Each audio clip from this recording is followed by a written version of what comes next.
제가 수요일 날도 이렇게 이제 무더운 더위에 건강하십시오 했는데요. 이렇게 성도님들 건강에 항상 이렇게 유의하시기를 바랍니다. 말씀드렸듯이 오늘은 베드로후서 3장을 본문으로 요약을 하겠습니다. 성도님들은 베드로후서 3장의 핵심어가 무엇이라고 생각하십니까? 저는 주님의 약속이라고 생각이 됐습니다. 약속이란 말이 이렇게 몇 번 나왔어요, 본문에서. 그래서 저는 약속을 지키시는 분을 바라보는 삶이라는 제목으로 본문을 이렇게 나눠 보고자 합니다. 첫째로 1절부터 7절까지의 말씀을 통해서 주님의 오심에 대한 약속을 비웃는 자들에게 대해 답변하라는 것입니다. 베드로 후서를 쓰는 목적을 베드로는 밝히고 있습니다. 너희의 순수한 생각들을 일깨워서 구약 성경을 통해 거룩한 선지자들이 전한 말씀들과 신약 성경을 통해 주와 구주의 사도들이 명한 것들에 유의하도록 하기 위함이라고 1절과 2절에서 말씀합니다. 또한 베드로는 조롱하는 자들을 알아야 한다고 언급합니다. 조롱하는 자들이 말세에 올 것이라는 겁니다. 베드로후서 2장에서는 거짓 교사에 대해서 이야기를 했지 않습니까? 여기 이제 베드로후서 3장에서는 조롱하는 자들에 대해서 특별히 언급되고 있습니다. 그들은 자신의 정력에 따라 행한다고 했습니다. 그들의 주장은 그분의 오심에 관한 약속이 어디에 있는가라는 것입니다. 조상들이 잔 이후로 모든 것들은 창조의 시작으로부터 있던 대로 그대로 있다는 것입니다. 결국 그들은 그분의 오심은 없을 거야 라고 주장합니다. 여기서의 그분의 오심은 문맥상 이 땅에서의 하나님의 마지막 심판 혹은 세상 끝에 관한 것이라 생각되어집니다. 주님의 그 지상 재림 후에 이제 천년왕국이 이 땅에 이제 이루어지게 되고요. 천년왕국의 마지막에 하늘과 땅이 불로써 멸망할 것에 관한 것에 주목하면서 그들은 그러한 일들은 일어나지 않을 것으로 이야기합니다. 조롱하는 자들의 주장에 대해 분석을 해 보면요, 그들은 고의로 다음의 내용을 잊으려 한다는 것입니다. 하나님의 말씀에 의해서 하늘들이 옛적부터 있었습니다. 땅이 물에서 나와 물 가운데 서 있습니다. 하나님이 이르시되 천하의 물이 한 곳으로 모이고 묻이 드러나라 하시니 그대로 되니라. 하나님이 묻을 땅이라 부르시고 모인 물을 바다라 부르시니 하나님이 보시기에 좋았더라. 제가 창세기 1장 9절에서 10절 말씀을 읽어드렸습니다. 그러나 조롱하는 자들은 이러한 과거 창조의 사실을 부인합니다. 또한 물에 의해 존재했던 세상이 물로 홍수가 나서 멸망했습니다. 그러나 조롱하는 자들은 과거 물심판이 있었음을 부인합니다. 그리고 지금 존재하는 하늘들과 땅은 같은 말씀으로 보존되고 있는데 심판의 날과 경건치 않은 자들의 멸망까지 불사르기 위해서 보존된다는 것입니다. 만물이 지금은 주님의 능력으로 제어가 되고 있지만요, 정해진 때 그분의 제어의 그 손길이 거두어질 때에 모든 원소는 순식간에 풀어질 것입니다. 하늘과 땅은 심판과 멸망을 기다리고 있는 것입니다. 그러나 조롱하는 자들은 미래에 있을 불심판을 부인합니다. 둘째로 8절에서부터 12절까지의 말씀을 통해 주님의 약속은 더디지 않으며 그분은 오래 참으시는 분이시다는 것입니다. 사랑받는 자들, 이제 곧 우리들을 말하는 것이겠죠. 우리들이 잊지 말아야 할 한 가지 사실이 있습니다. 그것은 주님께는 하루는 천년과도 같고 천년은 하루와도 같다는 것입니다. 주님은 그분의 약속에 관해 더디지 않습니다. 그분은 그분의 약속을 반드시 지키십니다. 시간이 걸려도 그분은 약속을 이행하십니다. 어떤 사람들은 주님이 더디다고 생각합니다만 오히려 그분은 우리를 향해 오래 참으시는 분이십니다. 어느 누구도 멸망하는 것을 원치 않으시고 오히려 모두가 회개하게 되길 바라신다는 겁니다. 하나님께서 홍수를 보내시기 전 120년 동안을 인내하셨습니다. 지금 그분은 세상을 물로 멸망시키실 때까지 수천 년을 그분은 세상을 불로 멸망시키실 때까지 수천 년을 기다리고 계십니다. 또한 디모데전서 2장 4절에서 하나님은 모든 사람이 구원을 받으며 진리를 아는 데 이르기를 원하시느니라고 말씀하십니다. 주님은 오래 참으시지만은 그러나 주의 날은 밤에 도둑처럼 올 것입니다. 여기서 주의 날이라는 표현을 살펴보겠습니다. 주의 날은 하나님께서 심판을 행하시는 기간과 관계에 있으며 이 표현은 하나님께서 악인들을 심판하시고 그분의 원수들에게서 승리하시는 때를 묘사하는 데 사용되었습니다. 구약 성경을 보면 주의 날이 많이 등장을 하거든요. 그리고 신약 성경에 또 이어서 주의 날이 나옵니다. 신약 성경에서는 다음과 같은 다양한 단계의 기간을 의미합니다. 주의 날은 하나님께서 불신한 이스라엘을 심판하시는 7년 그 환난 기간과 관계가 있습니다.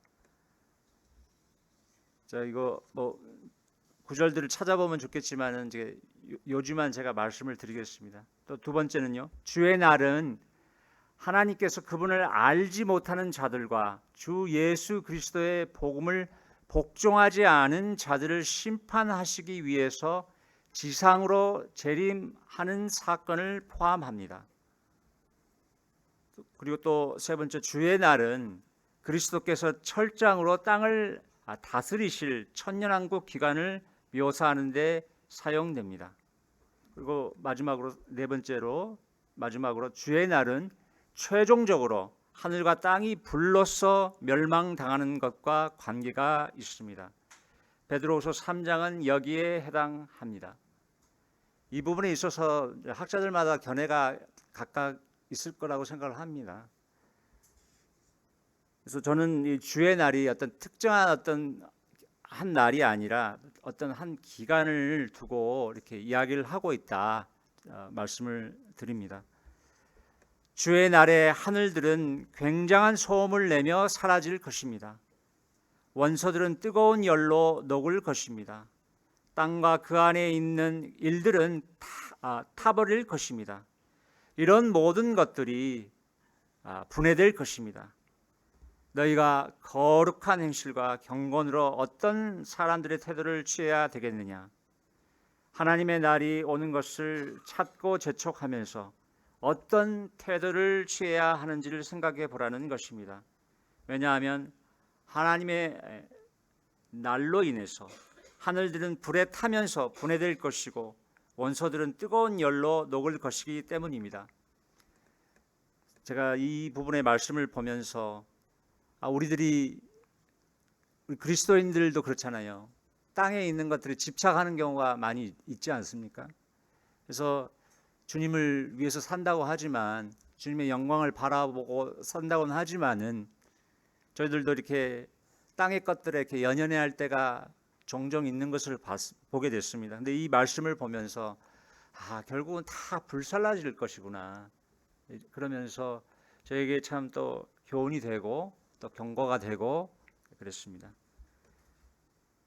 여기서 하나님의 날은 본문으로 돌아와서요. 여기서 하나님의 날은 영원한 상태와 관련이 있습니다. 이 날은 하늘과 땅이 파괴되는 주의 날의 마지막 국면 이후에 오게 됩니다. 하나님의 날은 이어지는 13절의 새 하늘과 새 땅이 있을 영원한 상태와 관련이 있습니다. 셋째로요, 마지막으로 13절로부터 18절까지의 말씀을 통해서 그분의 약속대로 새 하늘과 새 땅은 도래할 것이고요, 거기에 맞는 합당한 삶을 살라는 것입니다. 13절에서 그럼에도 불구하고 우리는 그분의 약속에 따라 새 하늘과 새 땅을 바라본다는 것입니다. 그 새 하늘과 새 땅에는 의가 거합니다. 현재는 은혜가 의를 통해 다스리고요. 로마서 5장 21절에는 표현을 그렇게 돼 있어요. 은혜가 의를 통해서 다스린다고 돼 있고요. 천년왕국 시대에는 의가 다스린다라고 이렇게 표현이 되어 있습니다. 근데 영원 세계에서는, 영원에서는 의가 거주하게 될 것입니다. 이렇게 표현이 되어 있는 것입니다. 그러므로 사랑받는 자들아, 이런 일들을 기대하면서 그분에 의해서 평화 가운데서 좀도 없이 흠도 없이 이렇게 발견되도록 힘써야 한다는 것입니다. 우리 주님의 오래 참으심이 구원임을 생각해야 합니다. 하나님께서는 악인의 죽음을 원치 않으시고 사람들이 악한 길에서 벗어나 구원받는 것을 보기를 간절히 원하십니다. 저희들도 말 가운데 이렇게 약간 저주하는 말 하는 게 있잖아요. 아유, 저 사람 참 예수님 믿겠어? 하나님 믿겠어? 막 불글불글 끓어오를 때가 있는데, 주님의 마음은 정말 하나님의 마음은 그렇지 않다는 것입니다.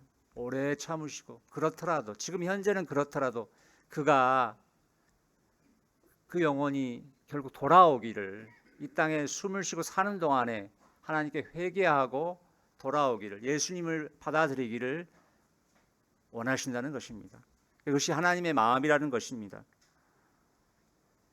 우리의 또 사랑받는 형제 바울이 또한 우리들에게 썼던 대로 바울에게 주어진 지혜에 따라서 바울의 모든 서신에서와 같이 이런 일들에 관해 그들 안에서 증거했습니다. 그것들 안에서 어떤 것들은 이해하기에 어려운 것들이 있다는 것입니다. 베드로가 이런 말을 하고 있습니다. 이해하기에 어려운 부분들이 있다는 거예요. 저 여기서 한 가지 제가 한번 언급을 하고 싶은 부분이 한 가지 있습니다. 이것은요, 여기서 우리 사랑하는 바울이라는 표현을 제가 한번 나누고 싶습니다. 우리 사랑하는 바울이라는 표현은 베드로의 특별한 표현인 것 같습니다. 베드로의 과거를 한번 기억해 보십시오. 베드로는 안디옥에서 자기가 신실하게 행동하지 못했던 부분에 대해서 바울이 어떻게 했죠? 바울이 공개적으로 베드로를 책망했어요. 얼마나 낯이 뜨거웠겠습니까? 그러나 베드로는 그런 책망에도 불구하고 그를 지금 이렇게 부르고 있는 것입니다. 베드로는 그의 책망을 겸손히 받아들였음을 알 수가 있어요. 그리고 현재 그의 신앙이 성숙되어 있음을 알 수 있습니다. 베드로의 삶을 볼 때에 그가 정말 그 신앙 초기부터 쭉 그의 여정을 볼 때 나중에는 처음에는 참 정말 연약함이 많이 있었지만은 나중에는 정말 성숙해서 다른 그 성도들을 잘 받고 또 목자의 삶을 특별히 산 것 같아요. 그는 분명히 좋은 전도자였지만은 교회 안에서 또 좋은 목자로서 영혼들을 잘 케어했던 것, 돌보았던 것 같습니다. 본문으로 돌아와서요. 가르침을 받지 않고 불안정한 사람들이 또한 성경의 나머지에 하는 것처럼 그것들을 비틀어서 또 다른 표현을 보면 교묘하게 그들 자신의 멸망으로 비틀어서 이제 성경 말씀을 왜곡한다는 것이죠. 그래서 그들 자신의 멸망으로 나아간다는 것입니다.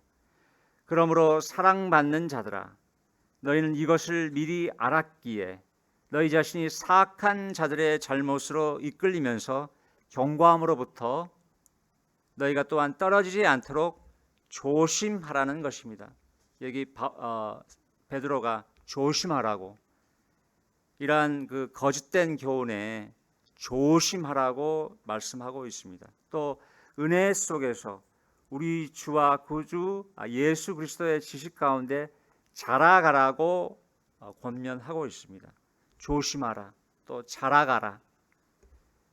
그래서 마지막으로 이제 이 베드로는 그러한 그 주님을 향해서 영광을 돌리면서 끝을 맺고 있습니다. 그분에게 영광이 지금과 영원히 있기를 기원합니다. 아멘.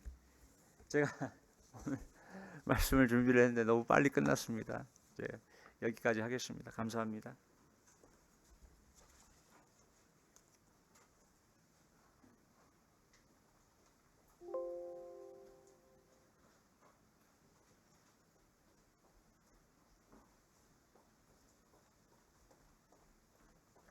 안녕하세요.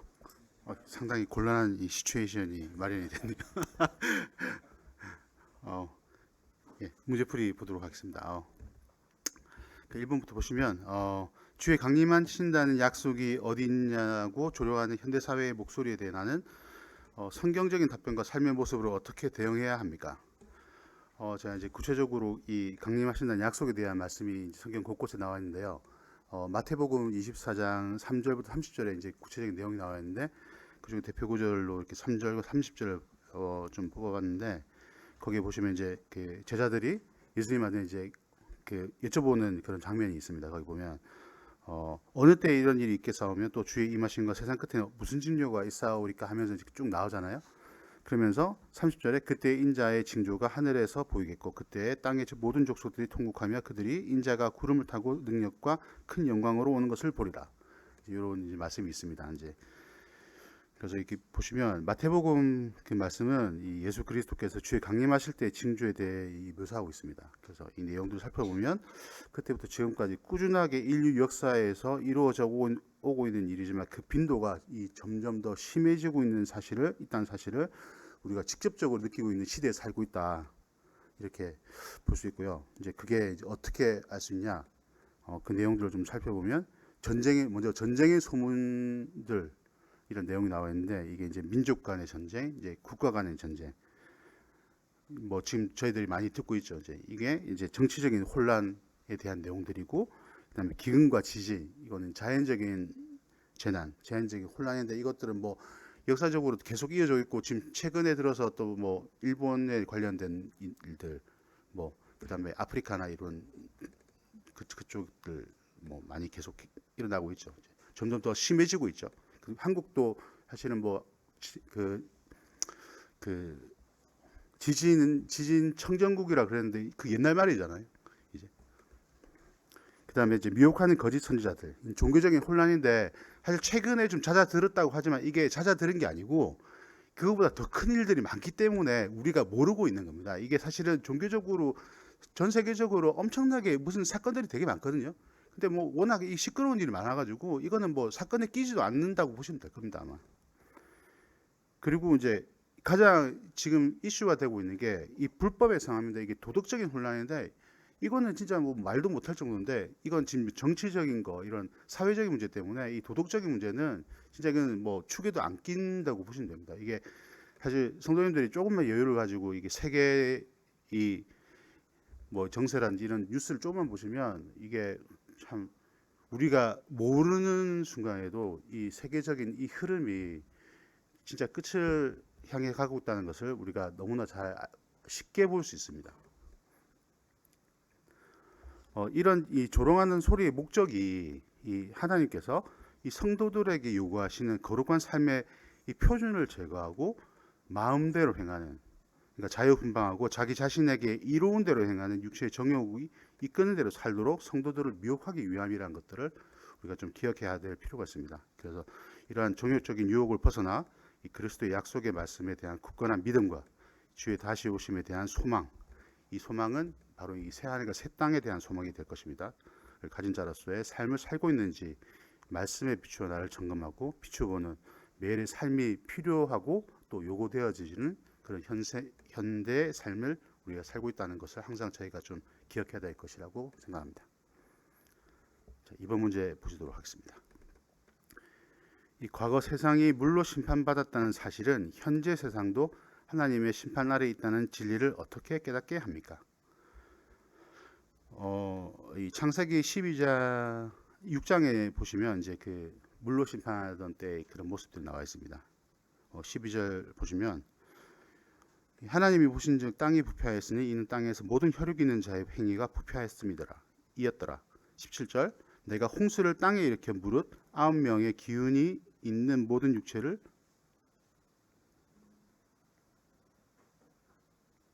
이게 좀 이상한데 이게 제가 이게 그 카피 페이스트 했는데 이게 제대로 붙었는지 모르겠네요. 이게 육체를 천하에 멸절하리니 땅에 있는 것들이 다 죽으리라. 하나님께서 물로 세상을 심판하신 이유는 땅의 모든 사람들의 행위가 하나님 보시기에 부패하였다, 악했다. 그렇기 때문에 이렇게 하나님께서 물로 심판하셨습니다. 그리고 이제 9장 13절에 보시면 내가 너희와 언약을 세우리니 다시는 모든 이거 이상하네요 좀, 그죠? 제가 확인을 안 하고 카피 페이스트만 해가지고 어쨌든 이 그 이게 만물인 것 같습니다. 이게 만물을 홍수로 멸하지 아니할 것이라 땅을 멸할 홍수가 다시 있지 아니하리라. 하나님께서는 이제 다시는 물로 세상을 심판하지 않으시겠다고 이제 약속하셨습니다. 그런데 이제 베드로후서 6장 7절에 보시면 6절에 이로 말미암아 그때 세상은 물이 넘침으로 멸망하였으되 이제 하늘과 땅은 그 동일한 말씀으로 불사르기 위하여 보호하신 바 되어 경건하지 아니한 사람들의 심판과 멸망의 날까지 보존하여 두신 것이니라. 그러니까 이 베드로후서 7절뿐만 아니라 이 성경 곳곳에서 하나님께서 이제 세상을 불로 심판하시겠다고 말씀하셨는데, 이 물로 심판하셨을 때 세상과 지금의 세상을 비교했을 때 지금의 세상에서 더 의로움을 찾을 수 없는 더 의로움을 찾을 수 있는 것이 무엇이 있을까 생각해 보았을 때 오히려 지금 세상이 하나님의 심판이, 그러니까 불의 심판이 임하지 않은 것이 다행일 정도로 지금 세상이 더 악하다고 느껴지는 세상이라는 것입니다. 그러니까 지금 불의 심판이 임하는 것이 너무나 당연한 시대에 우리가 살고 있다는 것이죠. 사실 이 문제가 좀 어렵습니다. 제가 문제 이해하는데 너무 시간이 오래 걸려가지고 그래서 더 여기 이 문제에 대해서 좀 풀이를 하고 싶은데 여기서 끝내야 될 것 같습니다. 3번으로 넘어가겠습니다. 주께는 하루가 천년 같고 천년이 하루 같다는 말씀은 기도응답이나 예언 성취가 더디게 느껴질 때 어떤 인내심을 갖게 합니까? 제가 이 3번을 풀면서 인내심에도 종류가 있다는 것을 처음 깨달았습니다. 이 베드로후서 3장 8절 말씀은 이 하나님의 첫 번째는 하나님의 무한하심을 먼저 우리에게 다시 한번 깨닫게 합니다. 우선적으로 이 기도응답이나 예언 성취의 주체는 내가 아니라 이 하나님이심을 잊지 말아야 한다는 사실을 우리는 또 기억해야 됩니다. 이 하나님은 이 사람과 다른 방식으로 시간을 이해하신다는 것 또한 우리가 또 생각해야 될 것입니다. 이 시간이 하나님 것이고 또 영혼 또한 하나님 것이라는 것 또한 우리가 또 생각해야 될 것이고, 그렇기 때문에 어떤 기도의 응답이나 예언에 대한 성취에 대해서는 하나님에게 때가 이르기를 기다리는 마음을 가져야 한다는 것. 그래서 우리가 뭐 좀 급하잖아요. 뭐 우리가 사실 기도를 할 때 느긋한 마음으로 기도를 한다거나 뭔가 이루어지기를 원할 때 느긋한 마음으로 그렇게 기도하거나 좀 기대하지는 않지 않습니까? 근데 항상 우리가 이제 그런 것들을 기도하고 기다릴 때 조금 이제 하나님의 마음을 조금이라도 가지고 좀 기도를 해야 되지 않나. 그게 어떤 인내심인지는 모르겠지만 이제 그런 하나님의 마음을 조금이라도 가져야 되지 않나. 이제 그렇게 했을 때 우리가 그런 인내심에 대한 경험을 하게 되지 않을까 그렇게 생각합니다. 좀 어렵습니다. 생각보다. 4번 문제 보시겠습니다.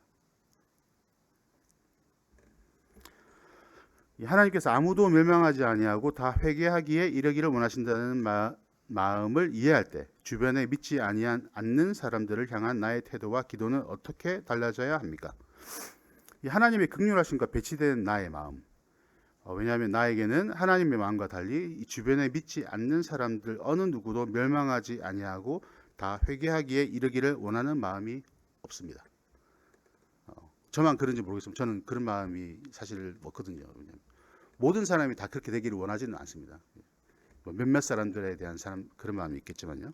하지만 이런 하나님의 긍휼하심으로 말미암아 나에게도 이 회개할 수 있는 기회가 주어졌기 때문에 이 주변에 믿지 않는 사람들에게도 동일하게 이러한 기회가 주어질 수 있도록 또 나 자신 또한 그런 하나님과 같은 긍휼한 마음을 가질 수 있도록 하나님께 구하고 그들의 마음이 회개할 수 있도록 기도하는 마음을 가져야 되고 또 가지는 것이 필요하다 이렇게 생각합니다.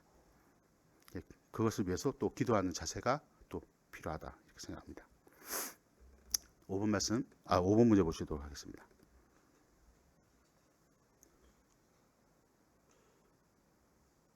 저희 폰트를 많이 키웠는데도 불구하고 글자가 너무 작죠. 파일을 제가 그 단톡방에 다시 올려드렸으니까 나중에 다시 한번 이렇게 보시면 좋을 것 같습니다. 주의 날이 도둑같이 이르리니 라는 경고는 나의 삶이 항상 주님 맞을 준비가 되어 있는지 어떻게 점검하게 합니까? 먼저 아까 설명하셨듯이 주의 날은 심판의 날을 의미한다고 합니다. 이게 심판의 날이라는 게 우리가 생각하는 그 심판의 날이 두 가지 측면이 있잖아요. 그리스도의 심판대가 있을 수 있고 또 이제 백보자 심판대가 있을 수 있는데 이것은 그리스도의 심판대라고 보기보다는 백보자 심판, 그러니까 죄에 대한 심판이라고 보는 게 좀 더 적합할 거라고 생각이 됩니다. 그다음에 도둑같이라는 단어가 있는데 이 도둑같이라는 말의 의미는 이 정해놓은 시간이 아닌 갑자기 임하며 예상치 못하게 준비되지 않은 사람에게는 재앙이 되는 방식으로 임함이다. 이렇게 보시면 좋을 것 같고 여기에 대한 보충되는 말씀이 데살로니가전서 5장 1절에서 8절에 잘 나와 있습니다. 시간이 넉넉해서 제가 말씀을 좀 읽어드릴게요. 보시면 형제들아 때와 시기에 관하여는 너에게 쓸 것이 없음은 주의 날이 밤에 도둑같이 이를 줄을 너희 자신이 자세히 알기 때문이라. 그들이 평안하다 안전하다 할 그때에 임신한 여자에게 해산의 고통이 이름과 같이 멸망이 갑자기 그들에게 이르리니 결코 피하지 못하리라. 형제들아 너희는 어둠에 있지 아니하며 그날이 도둑같이 너희에게 임하지 못하리니 너희는 다 빛의 아들이요 낮의 아들이라. 우리가 밤이나 어둠에 속하지 아니하나니 그러므로 우리는 다른 이들과 같이 자지 말고 오직 깨어 정신을 차릴지라. 자는 자들은 밤에 자고 취하는 자들은 밤에 취하되 우리는 낮에 속하였으니 정신을 차리고 믿음과 사랑의 호신경을 붙이고 구원의 소망의 투구를 쓰자. 여기서 제가 이제 좀 중요하게 생각하는 부분이 다른 이들과 같이 자지 말고 오직 깨어 정신을 차릴지라 이 구절인데요. 이 성도는 어둠에 속한 것이 아니라 빛에 속하였기 때문에 이 어둠에 속한 자처럼 영적 무관심과 안락의 잠에 빠지지 말고 우리를 둘러싼 영적 문제에 대해 깨어 있어야 한다는 것을 의미한다고 생각합니다.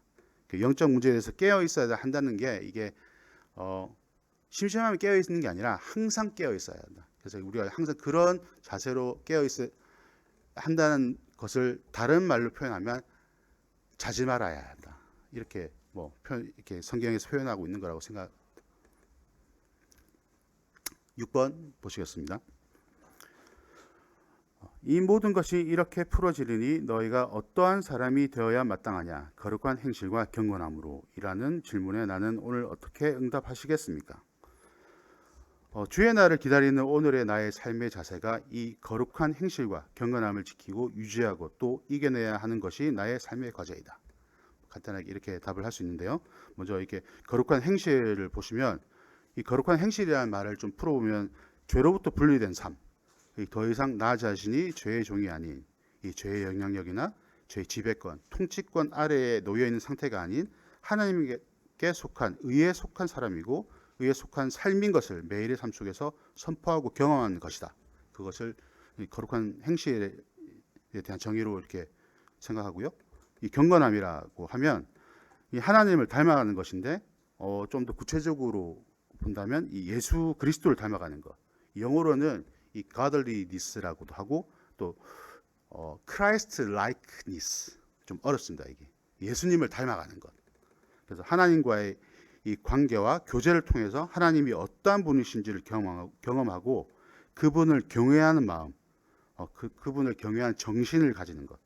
근데 이것은 자연스럽게 되는 것이 아니고 이 훈련을 통해서 가능하다는 것입니다. 그래서 이 디모데전서 4장 7절을 보시면 이 망령되고 허탄한 신화를 버리고 오직 경건에 이르기를 연습하라 이런 말씀이 있습니다.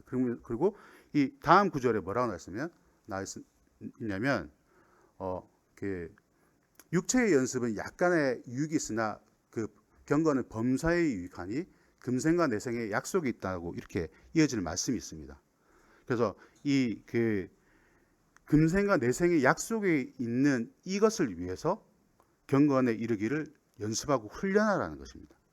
그래서 우리 경건함은 한순간에 이루어지는 것이 아니기 때문에 우리 삶 속에서 계속적으로 훈련되어지고 반복적으로 이루어 나가야 되는 것임을 또 말씀하고 있는 것입니다.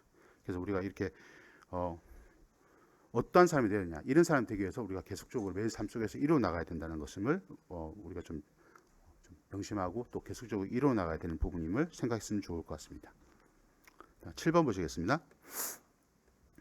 의가 있는 곳인 새하늘과 새 땅을 바라보도다 라는 소망은 현재의 불의하고 고통스러운 세상 속에서 어떤 위로와 방향을 제시합니까?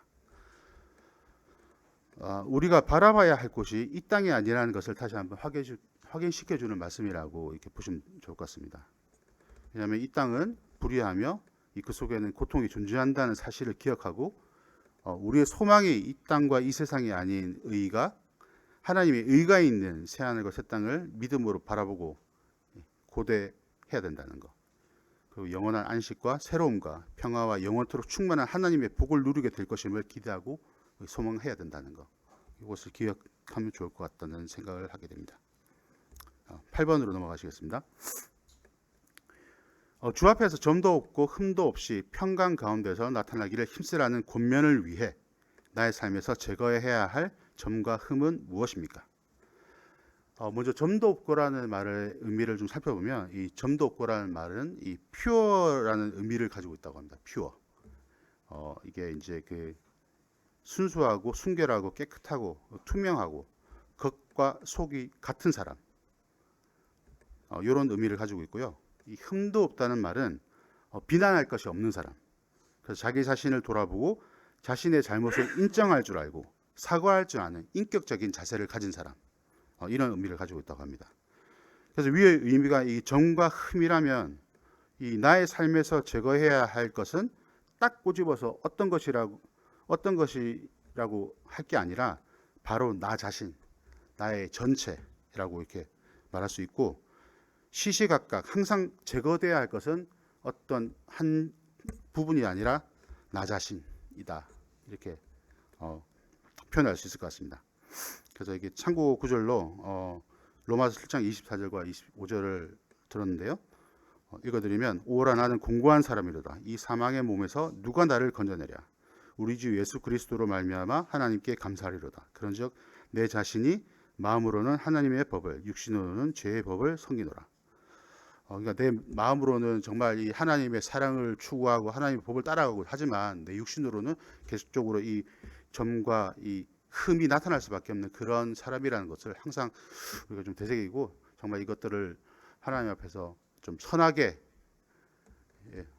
좀 살기 위해서 이렇게 좀 뭐랄까 연단이라고 그러죠. 단련해야 되는 그런 삶이라는 것을 우리가 좀 늘 돌이켜 보면 좋을 것 같습니다.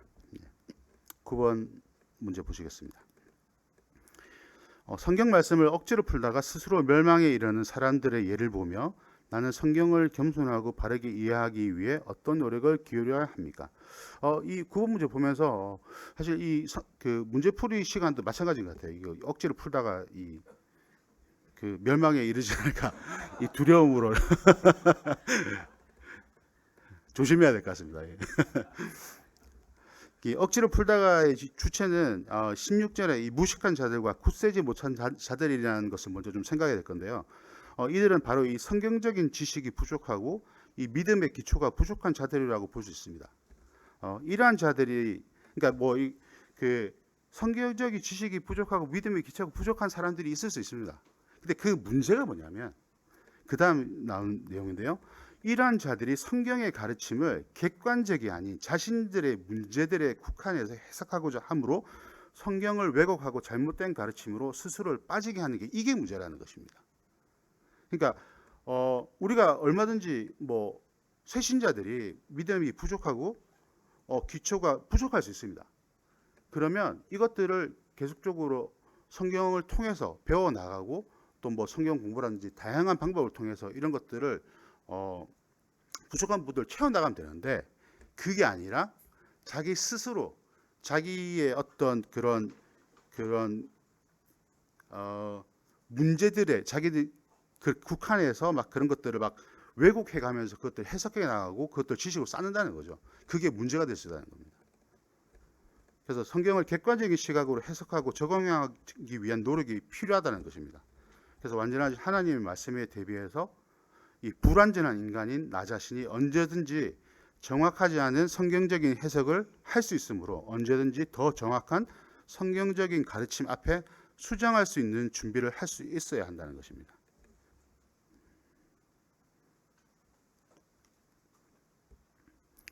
자, 10번 문제 마지막으로 보시겠습니다. 우리 주 구주 예수 그리스도의 은혜와 그를 아는 지식에서 자라가라는 마지막 명령을 실천하기 위해 오늘 내가 할 수 있는 구체적인 한 가지는 무엇입니까? 한마디로 영적인 성장이겠죠. 신앙적인 성숙과 주 예수 그리스도에 대한 깊은 사귐 추구. 예수 그리스도의 은혜와 그를 아는 지식에서 자라가야 하며 이와 더불어 인격적으로 함께 성장하는 균형적인 성장이 필요하다고 저는 생각합니다. 이를 위해서는 다양한 방법이 있지만 그 중에서도 이 주님과의 개인적인 만남과 사귐의 시간이 필요한데 이런 도구도 필요하죠. 성경이 필요하고 또 필요하다면 성경적인 신앙서적들도 도움이 필요하고 또 믿음의 이 선배들과의 교제들도 많은 도움이 됩니다. 이런 것들을 적극적으로 활용하는 것들이 필요하고요. 오늘 내가 할 수 있는 구체적인 한 가지는 우리가 이미 알고 있는 것을 되새기는 건데 예수 그리스도를 깊이 묵상하는 것이 가장 우선적으로 좀 우리가 할 수 있는 것이 아닌가. 왜냐하면 이미 알고 있는 것을 되새기는 것도 우리가 신앙적으로 자라가는 것 중에 가장 중요한 부분 중에 하나다. 그래서 우리가 새로운 지식들을 배우고 성경에서 많은 것들을 깨닫고 공부하는 것도 중요하지만 이미 우리가 경험한 예수 그리스도를 더 깊이 있게 묵상해보고 다시 한번 되새겨 보는 것도 우리가 예수 그리스도의 은혜와 그를 아는 지식에서 자라가는 부분에서도 아주 중요한 부분 중에 하나라는 것. 왜냐하면 우리가 지금 이때까지 경험한 것이 다가 아니고 그 놓치고 있는 부분도 있고 그 안에 더 깊이 있는 것들을 우리로 하여금 깨닫게 해주시는 부분들이 분명히 있다는 것들을 우리가 좀 더 생각해봤으면 좋겠다 이렇게 생각합니다. 예, 이상으로 베드로후서 3장 문제풀이 마치도록 하겠고요. 질문은 안 받겠습니다. 기도하고 마치도록 하겠습니다. 주님 감사합니다. 베드로후서를 통해서 마지막 때를